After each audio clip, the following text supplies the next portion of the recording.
Bonjour à tous, aujourd'hui je vais tenter de répondre à une question fréquente. Quelle population je peux avoir dans un aquarium d'un volume de 54 à 60 litres? Les aquariums d'environ 60 litres sont très populaires en raison de leur prix raisonnable, mais aussi du volume qu'ils occupent. Ils font 60 cm de longueur, c'est quelque chose qu'on peut facilement installer dans presque tous les intérieurs. Souvent vendus tout équipés avec éclairage, filtre, chauffage, ils constituent une bonne base pour démarrer l'aquariophilie, même si j'aurais plutôt tendance à vous conseiller de débuter l'aquariophilie avec un aquarium d'environ 100 litres. Mais n'allez pas croire que cette taille d'aquarium soit réservée seulement aux débutants, bien au contraire, c'est par exemple une taille très populaire pour l'aquascaping. Mais cela dit, cela reste un volume assez petit pour de l'aquariophilie et on ne pourra pas avoir tous les poissons que l'on souhaite dans ce volume. La population d'un aquarium, quel que soit son volume, doit être réfléchie bien avant de foncer à l'animalerie pour acheter les poissons en question. Vous devez vous renseigner sur chaque espèce que vous voulez potentiellement ajouter à votre aquarium et l'aquarium doit être prêt un mois à l'avance avant d'ajouter vos premiers poissons. Souvent dans ce volume, j'ai tendance à conseiller plutôt un aquarium spécifique, c'est-à-dire un aquarium où vous allez maintenir une seule espèce de poisson. Vous aurez ainsi plus de facilité à vous occuper de l'aquarium et les poissons auront un aquarium vraiment adapté à leurs besoins. Une erreur classique chez les débutants, c'est de vouloir vraiment mettre un maximum de poissons dans l'aquarium pour le faire le plus vivant possible. La surpopulation, c'est la cause numéro 1 de mortalité et de problèmes d'algues, notamment dans un aquarium. Donc attention, ne surchargez jamais vos aquariums. Pour une cohabitation réussie entre plusieurs espèces de poissons, il faut notamment faire attention au caractère de ceux-ci, qu'ils ne soient pas trop agressifs envers d'autres poissons, mais surtout à ce que tous les poissons aient les mêmes besoins au niveau des paramètres de l'eau, température, pH, dureté de l'eau. Il faut donc impérativement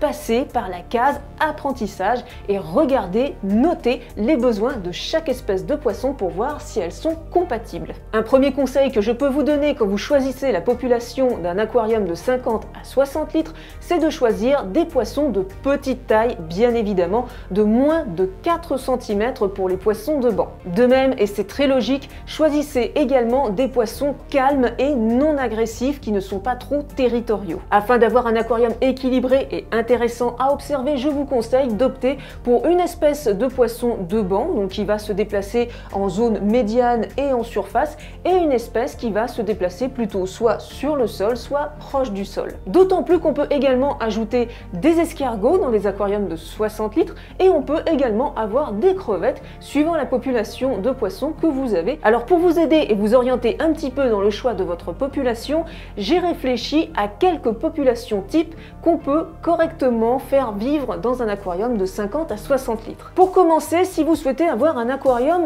communautaire, vous pouvez opter pour 10 Corydoras abrosus, donc des poissons de fond, 10 Tétra amandes, donc ce sont des petits poissons de banc plutôt orangés, sympathiques, un Beta splendens, un mâle ou une femelle et 2 ou 3 clitons, donc ce sont des escargots de petite taille. Dans ce petit bac communautaire, j'ai plutôt opté pour la présence d'escargots au détriment des crevettes naines car le Beta splendens est un carnivore prédateur et il aurait tôt fait de s'attaquer à vos crevettes. On n'y pense pas forcément du premier coup, mais les Beta splendens seront parfaitement à l'aise dans un aquarium de ce volume. Ils ne sont pas condamnés à vivre dans des tout petits volumes, bien au contraire.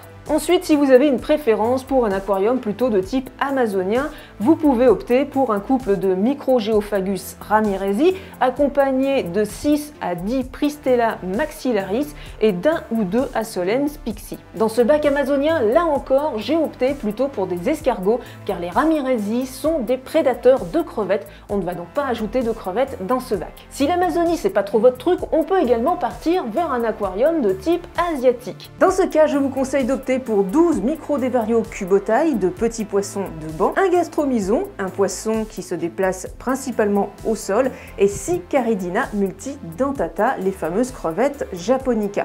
Vous pouvez aussi ajouter 2 ou 3 Neritina turrita. L'Amazonie, l'Asie, c'est sympathique, mais on peut aussi faire un petit mix des deux en y ajoutant quelques crevettes. Pour peupler cet aquarium, 10 à 20 Neocaridina davidi, donc vous pouvez opter pour des classiques Red Cherry ou autres, accompagnés de Guppy Handler, les Poecilia wingés, ce sont de tout petits poissons.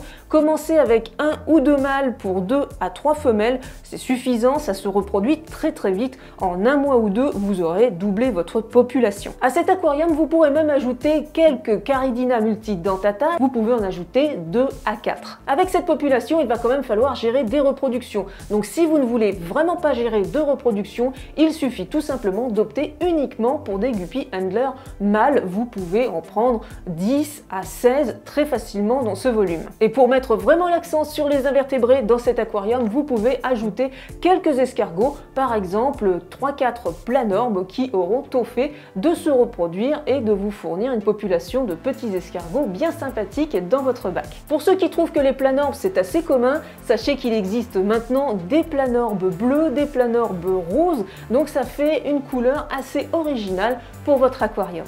Et je vous donne un dernier exemple pour la route. Vous pouvez faire une population avec 12 à 14 Boraras brigitae et un couple de Taterendina ocellicoda. Les Taterendina font environ 6 cm, mais ce sont des poissons très calmes. Là aussi, dans cet aquarium, n'hésitez pas à ajouter des escargots de votre choix, Planorbe, Phys, Neritina, Cliton, etc., etc. Je vous ai proposé ici quelques exemples de populations types qui, selon moi, seront parfaitement adaptés à ce volume. On peut évidemment maintenir tous ces poissons dans des volumes beaucoup plus importants, mais en tout cas, si vous avez un si petit volume, voici ce qu'on peut faire. Alors, il existe bien d'autres espèces de poissons qui peuvent vivre dans un volume de 50 à 60 litres, et je vais vous en donner la liste. Je commence avec les espèces de petits poissons de banc que vous maintiendrez par 10 minimum. Trigonostigma sp, Boraras maculatus, Microrasbora galaxy, Pristella maxillaris, Axelrodia riesi, Poecilia wingé, Rasbora brigitae, Celestictis erythromicron, Danio nigrofasciatus, Danio tinwini, Heterandria formosa, le poisson moustique, Boraras urophthalmoides, Barboides gracilis,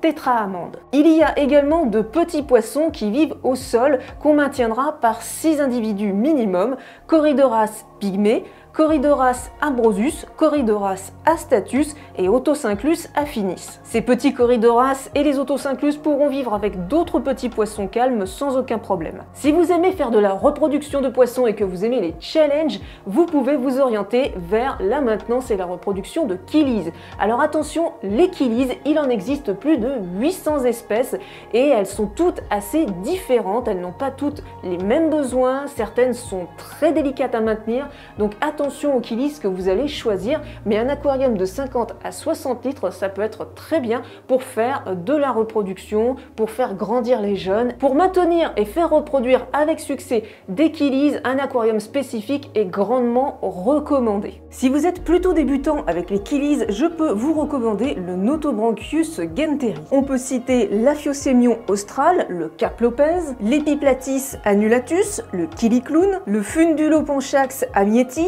Kilidamiette, le Funduloponchax gardneri et le Poroponchax normani. En aquarium spécifique, on pourra également choisir les tétraodons nains, Carinotétraodon travancoricus, un couple de gouramis grogneurs nains, Trichopsis pumila, ou encore un couple ou un trio de Trichogaster shuna, le gourami miel. Alors vous avez fait une petite liste de poissons et d'invertébrés que vous voudriez mettre dans votre aquarium.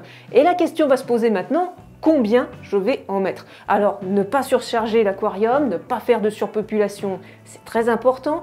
Vous devez vous baser tout simplement sur une règle assez simple, mais attention, qui n'est pas empirique. Elle n'est pas valable dans tous les cas, elle sera valable uniquement pour les petits poissons de banc. Vous allez compter le nombre de centimètres à taille adulte par litre d'eau pour savoir si vous n'avez pas trop de poissons dans votre aquarium. Je vais quand même essayer de vous donner quelques indications qui ne sont valables que dans le cas d'un aquarium de 50 à 60 litres. Si vous optez pour une espèce de petit poisson de banc, n'en prenez pas plus d'une vingtaine pour ce volume. Si vous optez pour des ramirezi ou des gouramis, un couple est suffisant. 50 litres, c'est à peu près le territoire d'un poisson territorial de cette taille. Pour les petits poissons qui se déplacent au sol, comme les petits Corydoras astatus par exemple, vous pouvez en avoir entre 6 et 10. C'est largement suffisant pour un petit aquarium de cette taille communautaire. Pour des crevettes naines type Neocaridina ou Caridina, vous pouvez commencer avec 10 à 20 crevettes et vous pouvez aller jusqu'à